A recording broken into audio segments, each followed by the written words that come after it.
Hello, cousins. So let me ask you, stemming from part one, we're now in part two.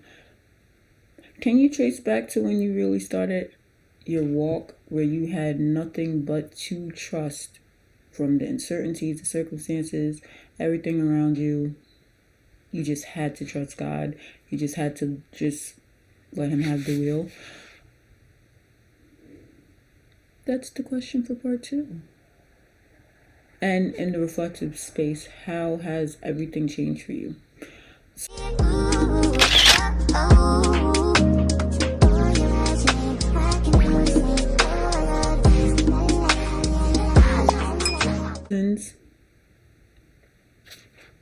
We're back with part two. This is going to be big, I'm telling. Yes, I am, I'm telling.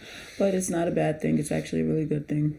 We welcome healing on this podcast. We welcome healing, messy healing too. I love it. Come, bring it in, children. Bring it in, cousins. Welcome to a legendary mess. I'm your hostess with the messiest mostest. I'm Rayne Martine. Hey, cousins. I'm the CEO of this messy, legendary stuff right here. And welcome. If it's your first time, if it's not and you're returning, hey, how are you?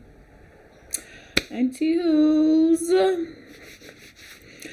It's a big deal, guys. It's a big deal. So, first and foremost, y'all know the rules. God loves you more than I love you. But I love y'all, but God loves you more. 2, we give ourselves grace in the same manner that God gave us grace, and we cut others grace because we are good people. Even if we have bad moments, we're still good people. Hold that thought. Okay? And 3, y'all know I'm about to do it. Like, comment, share, subscribe, tell your friends, tell your families, just run it up, you know. My handles on IG is The Legendary Mess or I am Rayne Martine. Then there is YouTube and Spotify, Legendary Mess. There is TikTok. It's just my name. Hi, Rayne Martine. And there is Facebook as Rayne M. I might just put my middle name just to make it a little spicy so y'all could just find me under just my name. Anywho's. Yep. That's all we got. But, hi, I miss you guys. I hope your week has been well. I know it's long overdue. Well, not really. It's right on time. So, first and foremost, I know you guys are used to me always putting it out on Thursdays. This week was a little bit more hectic than normal, and I had to let God step in. So, y'all got it today. And y'all have the whole weekend and all that good stuff to listen to it. So no pressure. It's Friday, y'all. I'm feeling like real spicy because I dropped it on a Friday. Anywho. So, y'all know we're going to get into part 2 of this whole trusting God in the most uncertain seasons. And first and foremost, my messy confession. My messy confession this week is that I'm still standing on 10 toes about what I said about my mother's friend. And I'm not taking it back. What happened was this weekend, my mom and I didn't have a very good...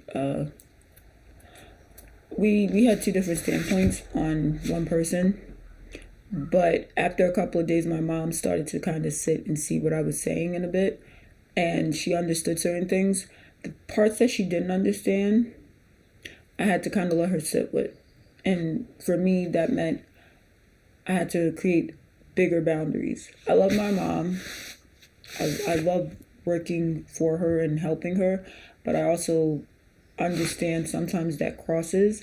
And I personally need a certain level of boundary space to safely operate and to be able to feel safe with her with certain instances.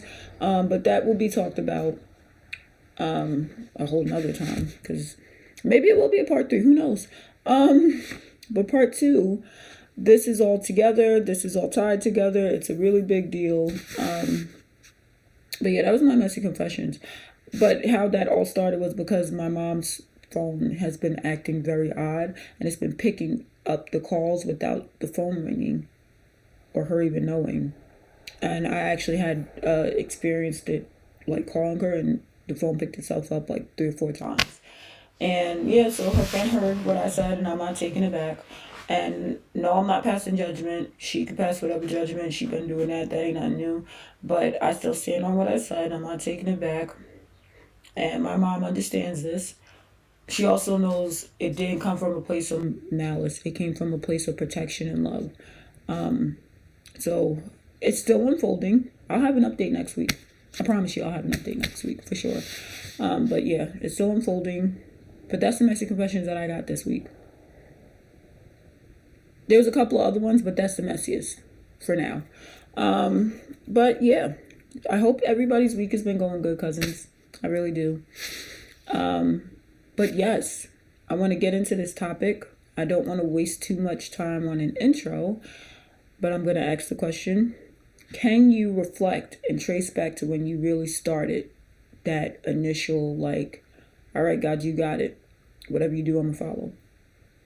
Moment and space and time.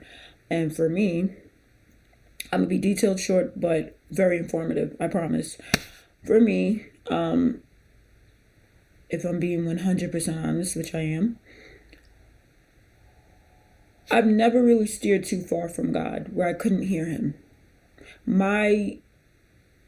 The best thing I can say is he has been super intentional with making sure how far I go. I don't never go that far that I can't hear him. And I'm really, really grateful for that. I know that's not everybody's story and everybody's journey, and I understand that, and it's still welcomed here. For me, ever since I was a child, he's always been very intentional with how he speaks with me, how he delivers it to me, how our relationship is very us. And I love that. But as that was occurring, I've always, and what I always say is God is home. When I say home, I think of, for me, this is how I perceive my home with God. It's like if I go out or I go to college or something, and when you go away to college, I didn't get that experience either because I gave it up to have a baby. Before y'all call me nuts, I'll talk about that on another episode. It'll make a lot of sense, but it is what it is. So when I look at God and how my relationship with him is, it's like being at grandma's house, right? Or you leave home for a little, but you always come back. That's kind of me and God. His house is this beautiful, well kept together southern home. In my head, it's a southern home. And he's just waiting on the porch for me. And I always say that because I always say when I like sitting on the porch with God, that means I love staying in his presence. When I'm in his presence, I'm fine. But when I stray a little too far past the porch, when you tell Tyler, don't go past that fence, that's me. He has to often tell me, don't you go past that fence. I've already learned my lessons, so I ain't going past the fence no more. I tried, but it's all in this story. So when I go back and look, I've never really strayed very far from God. I've always heard his voice. It didn't matter what I was doing. When he spoke, I listened and I obeyed because there was nothing else. Like there was a very good time for me where people used to often pity me. You got beef? I'm sorry, y'all, my dog got beef. You got beef? Go night night. Anywho, yeah, my dog is over. You know where he's at, right next to me. That's why I can never get that's why I can never get in the middle of the couch because he's next to me. Oh well. Anywho, but I've never strayed far where I don't hear him. Anytime I've heard him in life, I stop and I obey.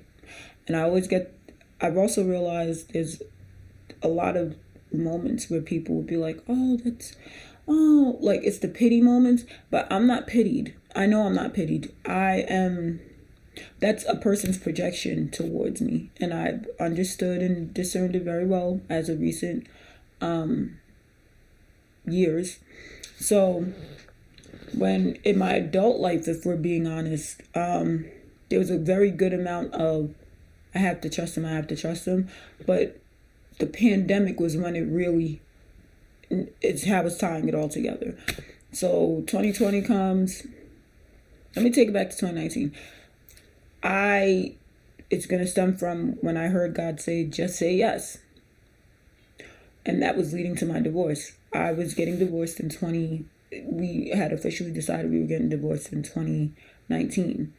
And that was because like I said, I'm honest enough to admit, my ex-spouse and I shouldn't have gotten married. I don't even think we should be parents, but I believe God has been so gracious and merciful and faithful that he allows us to be really good parents to these kids. They're my kids, obviously, but we go through our spats, but ultimately we know the bigger picture is make sure that these kids see and experience some kind of healthy dynamic between us, because the marriage was not healthy at all. Let's just keep it 100. If I stem back, it stems back to that 2019, and then going into the pandemic, it caught the nice grip. So what happened was 2019, I heard God tell me, just say yes. July 11, 2019, my ex-spouse and I got into a really nasty argument, and I heard him again right before my ex-spouse decided to verbally go off on me. God was like, I need you to just say yes. Right before it got to the space where I said yes, I heard him say it. That was the third time in a span of like weeks. So in an angry fit, my ex-spouse decides to say, I can't stand you, nor these kids. I can't stand either of y'all. I want a divorce. And it was the calmest, okay, you got it. I said yes. He lost his mind. He started cursing me out. It was a lot. And it was what it was. But I trusted, I didn't know what I was saying yes to until I was in the moment. And I heard him right before it say, just say yes, get ready to say yes.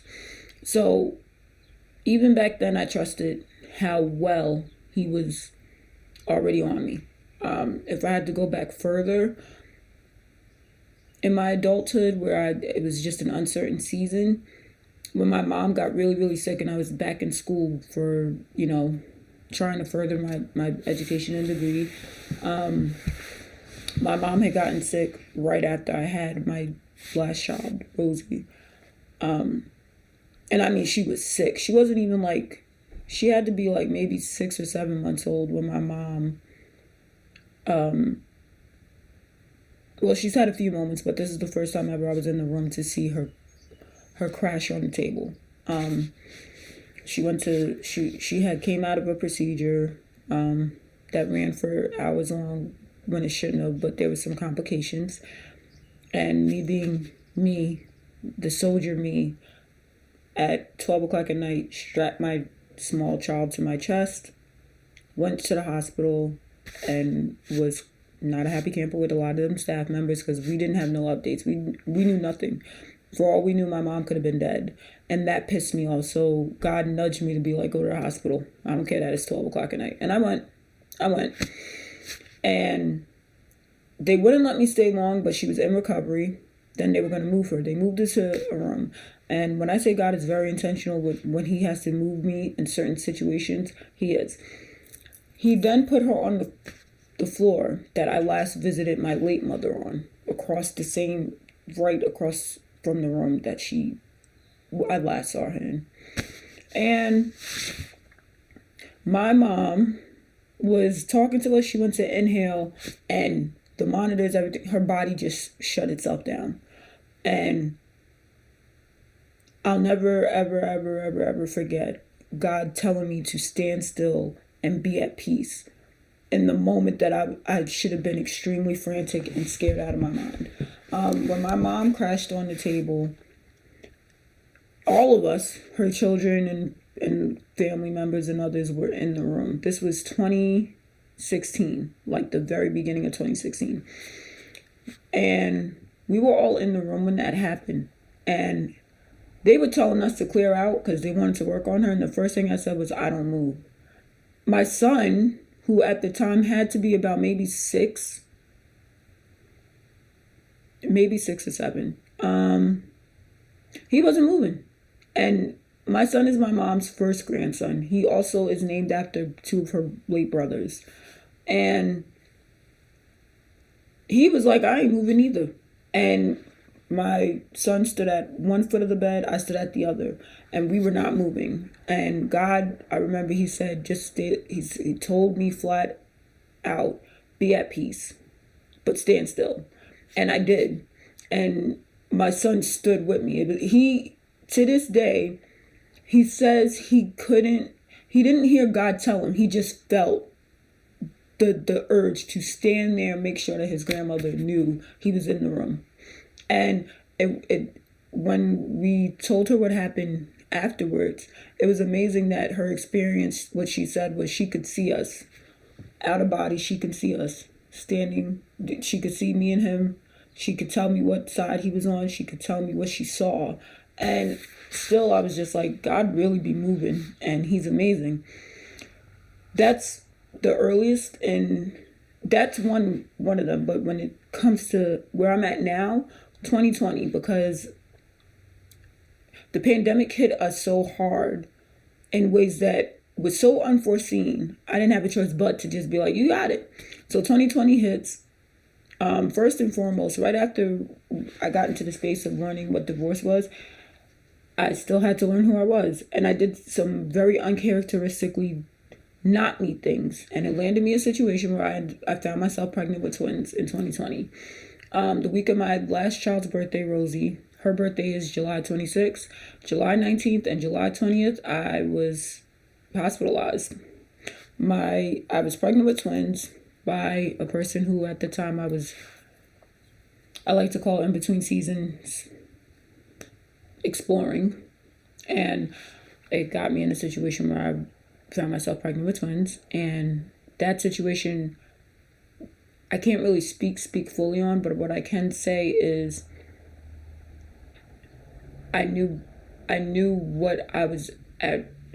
I knew how big of a cost and risk I was in, because God had already shown me what the person and their family comes with.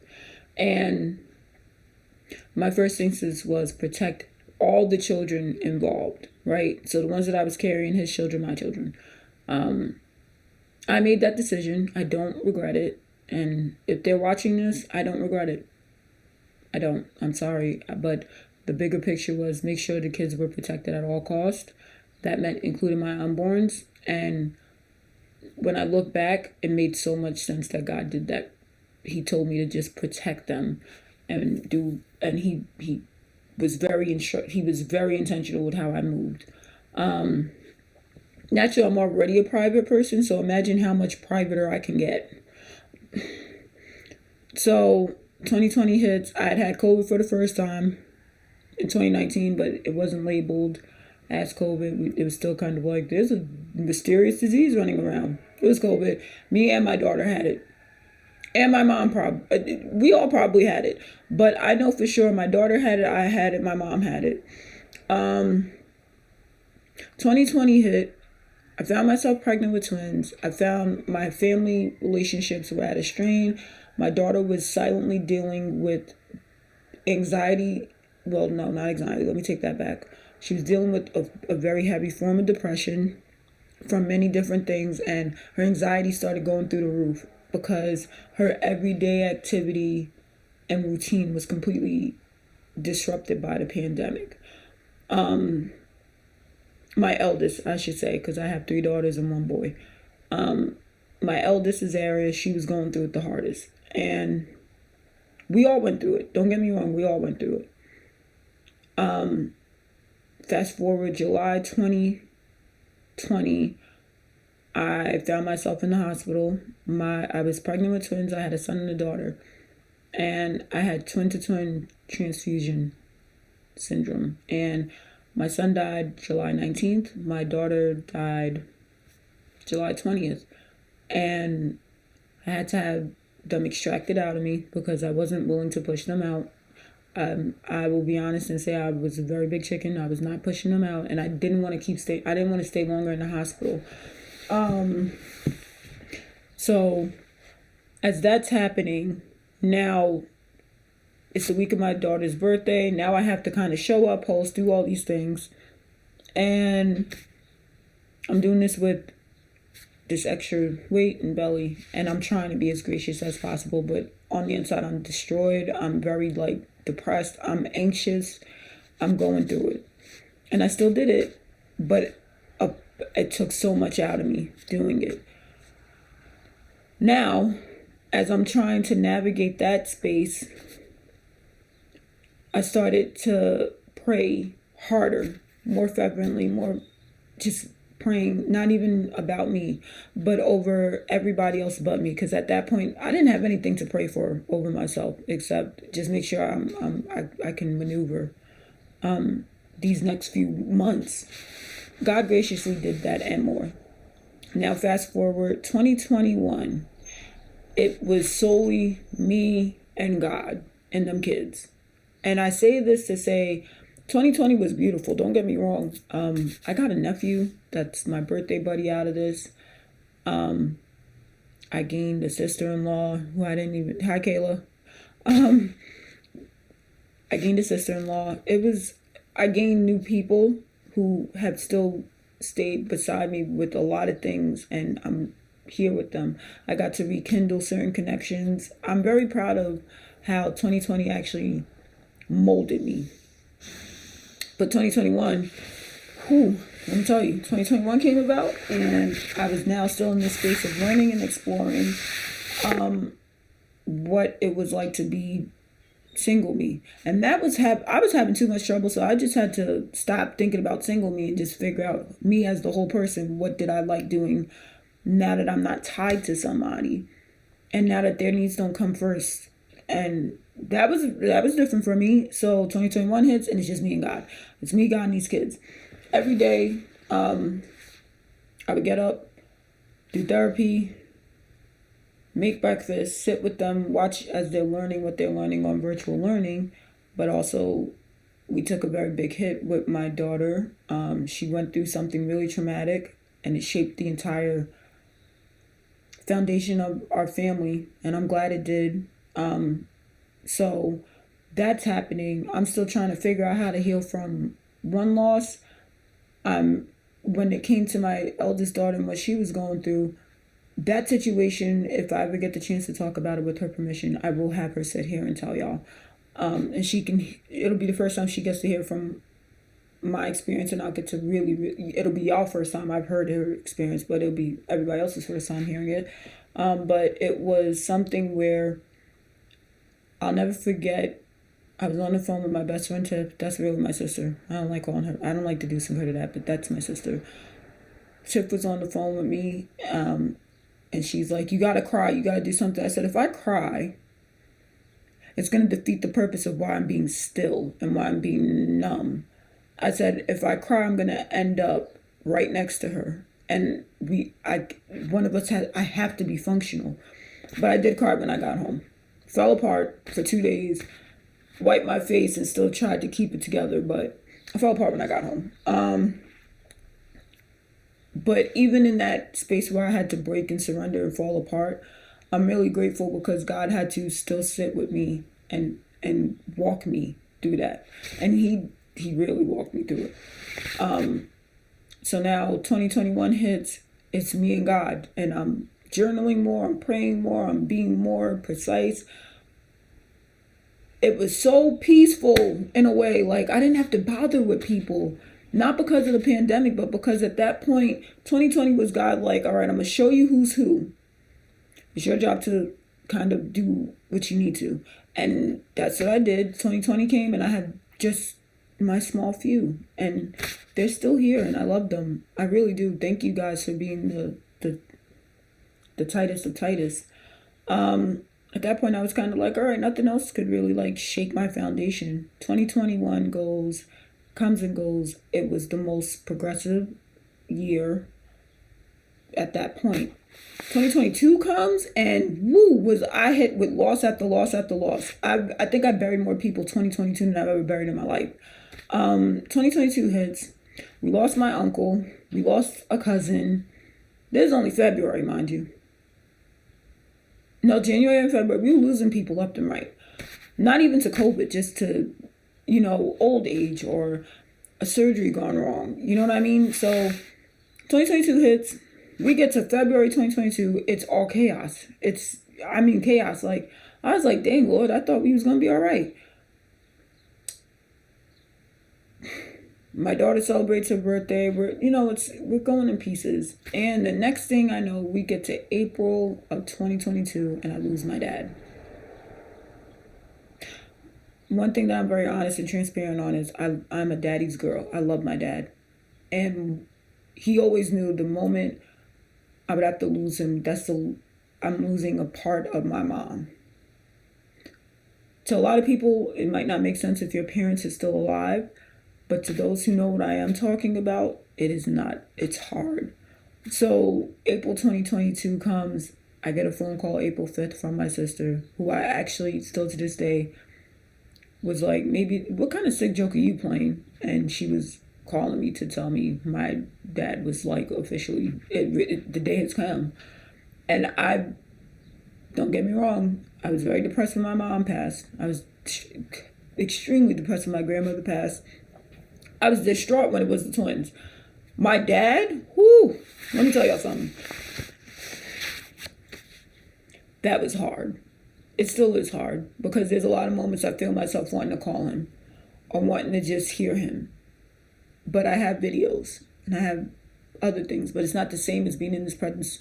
It's not the same as getting a hug or hearing him on the phone. So 2022 hits, my dad passes.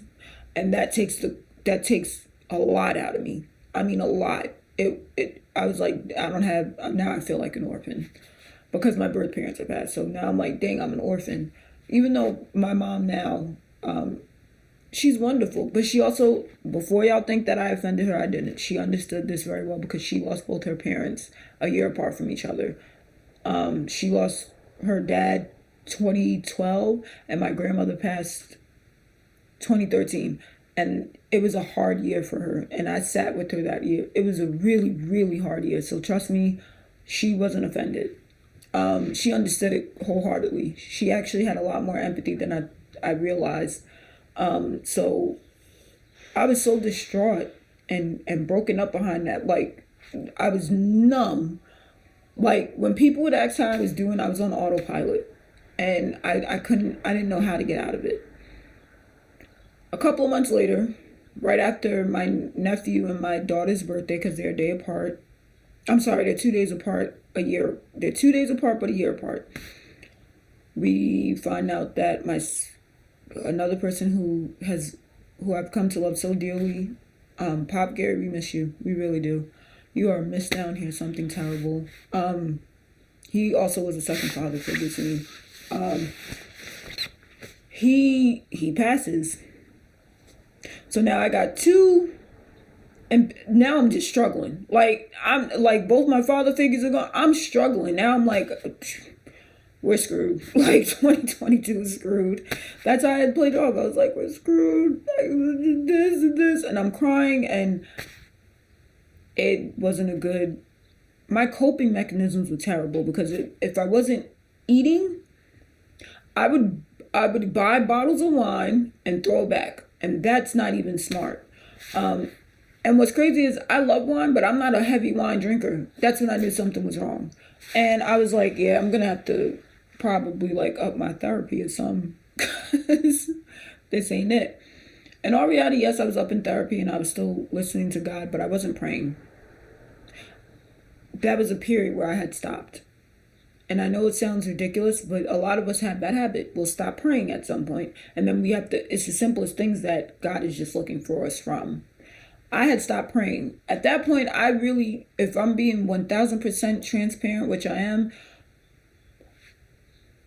I felt like there was nothing left to pray for. At all. And despite there was nothing for me, I didn't feel like there was nothing to pray for me. I still prayed for everybody else. I prayed that Tiff and Marley would have peace. I prayed there was a way that they can peacefully have it and not have to go through the same struggles that I went through. I prayed for covering over them. I was praying for so many different things for them and other people. When it came to me, I was like, there's nothing I could pray for, because I'm everything that I could pray for isn't here anymore. So I kind of sat with that struggle. 2023 comes. Let me take that back. 2022, by the time the end of 2022 happens, I met Star because she moved into my old apartment. And what happened was 2022, I had given up my apartment. I relinquished it. It was a lot happened in 2022. Like, there was so much I needed to change of environment, and then the environment I wanted to go to wasn't where God wanted me. So he had to orchestrate certain things, like me getting scammed out of the home and making sure I had to come back to home base to sit and just be still. So I'm still. 2023 hits. I'm still in this space of finding, learning my friendship with Star, which actually came very easy. And I'm super thankful for that. It came very easy, and I'm grateful. So we get to that space. And then there is me, trying to figure, I was around different people, but God was very, very, very intentional. Whenever I would be around these people, he would make sure I was uncomfortable, because he was trying to get me to pay attention to certain things. And I did eventually. Might have took me a little longer, but I did. And I still wish them well. I do. I wish they're well. I hope they're healing. I hope they know that I pray that they're covered at all times. Them and their loved ones, of course. And I had to walk away from certain people. Certain people that also play a part in this is my daughter's father. We're not naming him, and it's not my ex-spouse. If he ever happens to see this, I'm going to brief that on how we got to where we're at now. So 2023 hits. I did another uncharacteristic thing and got myself in a situation, found myself pregnant. How that unfolded was a lot different than all the other ones. A little bit before my birthday, I go into the hospital because I had already had like multiple blood transfusions and iron fusions that summer, and starting that September, October, I wasn't feeling right. I went into the hospital, come to find out I'm pregnant. I will never forget feeling super traumatized to the point I signed an ADO. An ADO is against doctor's orders. I signed one of those because I really truly was traumatized still and was completely unprepared. And I remember coming home and just feeling the way that I felt. I cried for days. I didn't even know how to process. And in a space of transparency, originally I was going to it. But because of what my health conditions were, that would have killed me. So I had to kind of sit it out. And there was a plan that was being devised. So I was sitting with a traumatic pregnancy. I'm scared out of my mind. I then made a very conscious decision. I'm going to do this not with him, because there were so many factors. I don't think and I know he doesn't understand it, and that's okay. But there were so many factors that were being placed and held against not just him, but it would have been held against my child at that time, that I wasn't willing to place nobody or people in. So I made a decision to protect him and protect my child. But that also meant if I'm going to protect him, I would have to leave him out of it. And that's what happened. He knew, but he didn't get the change of. Also, part of our communication was so terrible. I over communicate. He don't. And it's okay. I'm not holding it against him. That's just how he is. So for me, when I made that decision, I had the right people around me, and I'm very grateful. But the pregnancy itself was really, really hard. And I had gained 115 whole pounds. And I wasn't due until May, but about 7.5, maybe 8 weeks early, I went into labor. If I'm honest, I don't fully remember the entire labor. By the time I got to the delivery part,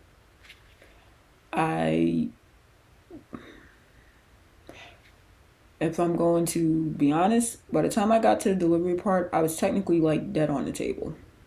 My child was sliding out of me, feet first, entangled in the cord.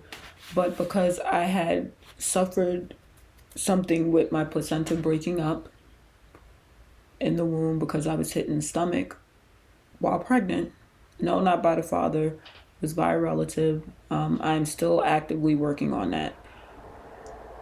They did it with intention. I was hit in the stomach twice, and when I woke up from what I last remembered, which was hours later, I was in a grievance room. I was met with a bunch of medical people in the room, and I was told what I was told, and it was the very thing that I was terrified of, having a stillbirth. And sorry, y'all.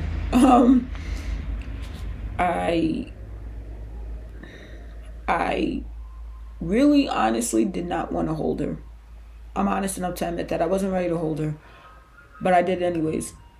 And once I did, it is a nice day. I should probably get ice cream, but I really don't think I should. That's up for debate. Anywho, when I did hold her, my mommy instincts took over. I wanted to kind of make her look more presentable, more like she still was very beautiful, and she looked like she was sleeping, but I wanted her to just be a little more cleaned up. That's the mommy in me. And I did that, and I sat with her, and I held her, and I cried, and I just, up until I had to let her go. So when I let her go, I wasn't okay. Then coming back home to the reality that the environment was horrible. Again, thank you, Star. Star had to provide me with a safe space at her home because I wasn't okay. And everything was a trigger. The people, the place, everything triggered me. And I needed to be in a space where I wasn't as triggered. Star provided that, and I'm very thankful and grateful for her. There was a lot of days she would say, I don't even know how you're up and moving. I was a highly functional depressed person and I always struggle with high functioning anxiety. So imagine the odds being stacked on me and I'm trying to function as best as I can. That's exactly what was happening. I just knew if I got up and showed up, that should be enough. And on my child's due date, which was May 21st, I did post something, but I didn't post it public. I posted in my story. And I guess somebody went back and told her father. Not really sure, but the next day my phone was being blown up. I finally, just had that conversation like, look, I didn't tell you. I didn't really go into detail, but it was like, yeah, I had her. She's not with us. And I guess thanks for calling after all these months. That was the first time I've ever had bitterness and anger sit within me. I've never even had bitterness sit within me, but anger I'm very familiar with. But bitterness, that took me out.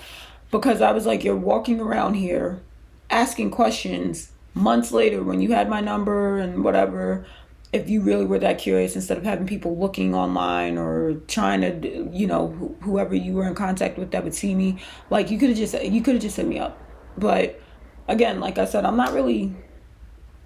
It happened, and I've made peace with that aspect, and I found myself really, really to the point. I wasn't even thinking rationally.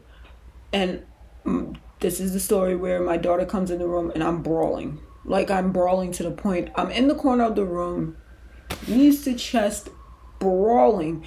And I can't even, I can, to the point I'm having an asthma fit. My daughter comes in the room very quietly. My oldest is Aria. She sits in the room and she looks at me and she just sits beside me. She doesn't say a word. It was her presence. It was like God knew I just needed her presence to sit beside me. And she said, "Thank you." And I looked at her like, "What? What are you saying thank you for? I'm over here bawling." She's like, "Thank you because I know you're human. I'm looking at you. You're not trying to be Superwoman. You're not trying to be anything but other than where you are and who you are at this moment."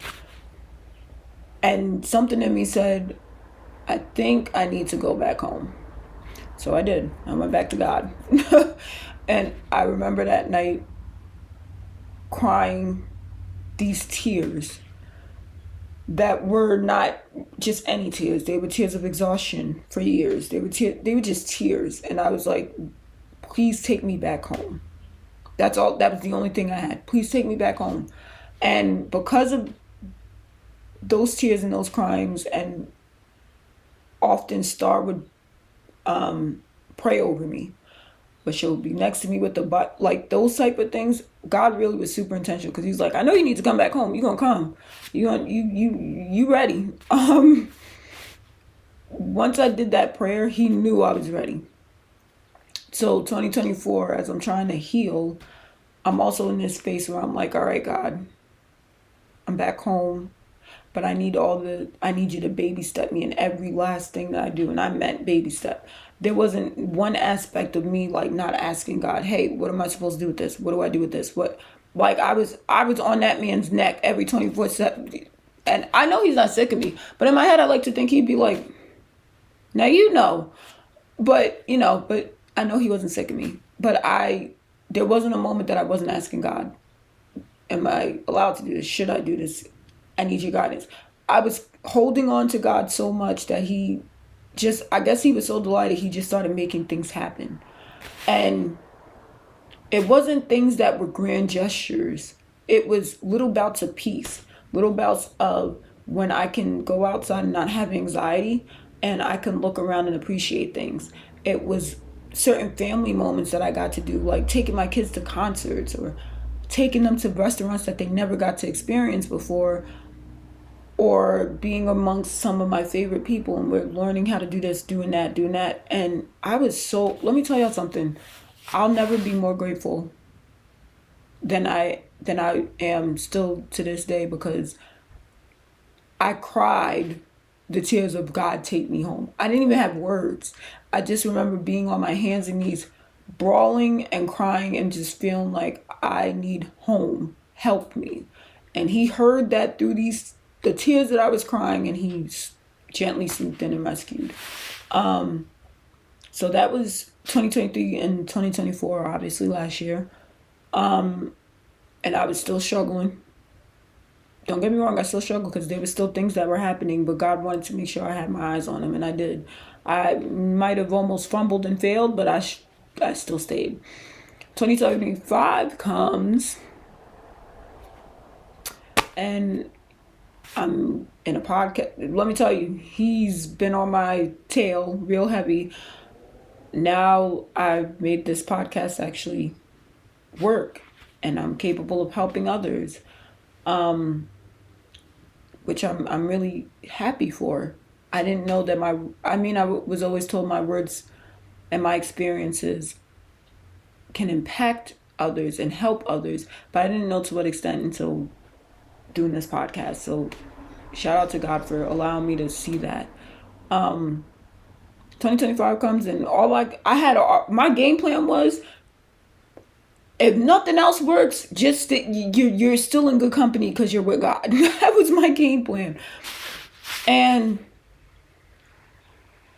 I've been in even as life around me started to get very chaotic this year, this is the most at peace I've ever been. Real talk. Like, my mom had gotten diagnosed with something earlier this year, and she's been battling through it like a trooper. But I'm so glad that the peace that I have and how God has orchestrated everything, because she got to see me just praying over her instead of always doing it in my house or, like hiding. But she's in real time, and if I saw a teardrop, I was over her praying. All her medical procedures, over her praying. I was fasting, not for her, but because God was telling me to. And don't worry, I'm going to be on another fast real soon, and I'm going to tell y'all how that's going. I just knew this year everything will be okay. Stay in God's hands and his presence and at his feet, and you'll be good. And when I say, I mean, he's been on me moving to the point, if y'all had to ask me why I'm so at peace with a lot of things, you'll know it's just him. Because even a conversation like with Trev, he was like, not everybody deserves access to you. And I wholeheartedly agree. A lot of people don't deserve access to me, but I do believe they deserve a certain level of grace. Because I also had a couple of conversations with God. I was sitting up real late crying, and I was like, I'm tired of being hurt. I don't want to keep being hurt by certain people. And then I have to keep always like trying to find some kind of grace in the midst of it. And God had to answer me with, it's your responsibility for cutting the grace, but it's not your responsibility to allow them to have access to you. So I've been sitting with that. I don't really take it too personal anymore. Before, a long time ago, I would have took it personal. Now I don't. I'm very cautious and discerning more than I've ever been. Like I'm good. My discernment is one thing. It's very, very sharp. And I've been sitting with certain spaces where I'm paying attention. There's a lot of things that are unfolding in my life that I'm not going to talk about right now. It'll be much later, once it's wherever it needs to be at and God gives me that okay. But there were certain things unfolding in my life where I was just like,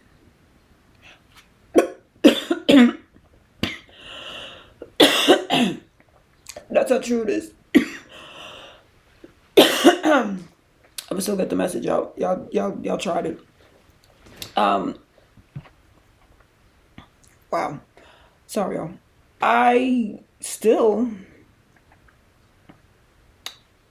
The stuff that's unfolding, I know for a fact it couldn't be nobody else but God. I've been placed in some of the biggest rooms that I would have never, ever, ever saw myself placed in. I've been placed in certain circumstances that have worked in my favor so well that it's mind blowing. And all I could think of is Pastor Mike Jr., his song Big, because there's a line in his song Big that says, God is a big God and God's about to blow my mind. That's where I've been sitting at for the start of 2025. Like, I brought it in peacefully, and that peace extended and has been graceful even in the midst of the trials and the storms that I have faced this year. We're just now we're going to be in May soon, and I'm kind of like, I'm amazed that all of this has happened in this short period of time. And I'm really, really grateful. I'm really, really grateful. But when I think back at how my life was to how it is now, I'm literally sitting and answered, I'm living out a prayer that I had prayed for multiple times, so many years. I'm really grateful. I feel extremely blessed. But I'm so glad that I have a lot of peace. And I'm really, really happy about where I am. I'm really happy about how God is moving. Even if I don't understand it and I can't see it, I'm just grateful that the space that I'm in is not where I was. And I know I'm on to bigger and better. And if there's something that I can give you guys to take away, when you can't see what he's doing, trust me. He's moving and he's proving, and it'll work out in your good. Might not be what you thought, but it will be definitely exactly bigger than what you thought. And trusting him, you really got to surrender. And if you're having trouble with that, get a person who can... Hi? Okay. Get a person who can sit and help you with that. Or you kind of find a way to just be like, God, you have it. And you have to let go of the outcome, and you have to let go of that need of control. Those are the few takeaways. And let him work. Don't try to do his job. Let him work.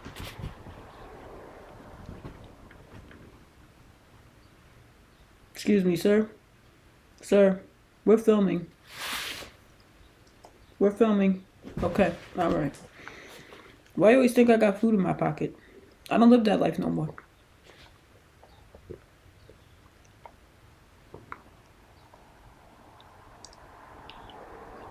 I really don't live. Sometimes I live that life. I'm not even gonna lie to y'all. But yeah, that's where I'm at right now. That is the second part, and there might be a third. Probably not next week, but there might be a third part. And I just want everybody to take away. Let him work. Let him do it, because I'm living proof of what he can do and what he has done and what he will do. And I can't stress that enough. And as time goes on, I'll have more testimonies that you guys might understand, might not understand, might be interested in, might not be interested in, but it is going to be dope.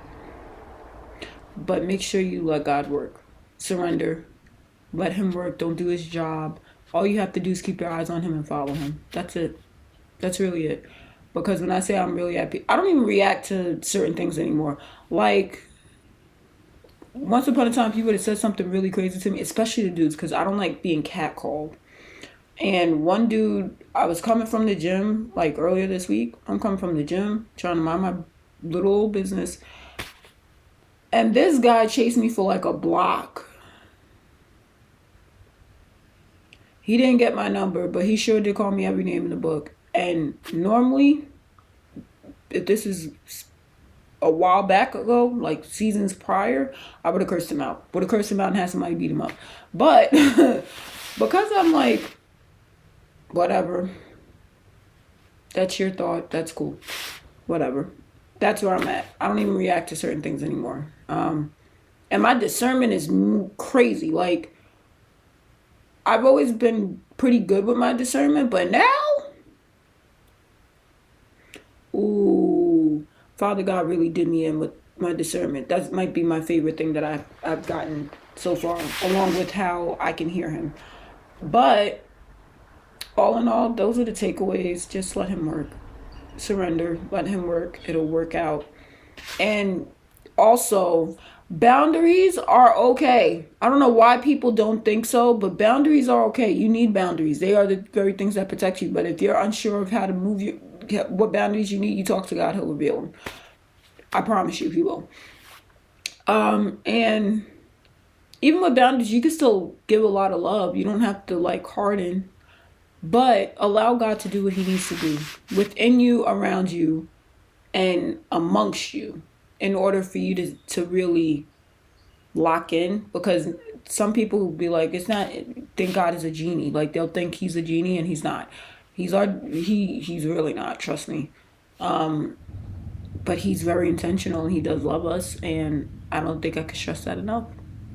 So, as I'm about to sign off, first and foremost, cousins, give yourselves grace. Just like God gives us grace. And be graceful to others. I'm not saying don't be stern. I'm saying just have grace for others. Because in all actuality, everybody's fighting a battle that they don't talk about. Let God move. Let him do what he needs to do. Because he's intentional. He's faithful to perform. And he's loving. So those two things. Also, y'all know IG handles, I'm Rayne Martine, a legendary mess. TikTok handle, Rayne Martine. Podcast handles on Spotify and YouTube are a legendary mess. And Facebook, Rayne M. Can't stand Facebook, but whatever. And God loves you. I love you, but God loves you more. And I can't wait to see you guys next week. I hope this was helpful. Any questions, y'all know where to find me. And with that being said, cousins, I love you, but God loves you more. And I hope you guys have a wonderful week and weekend. I will see you guys next week.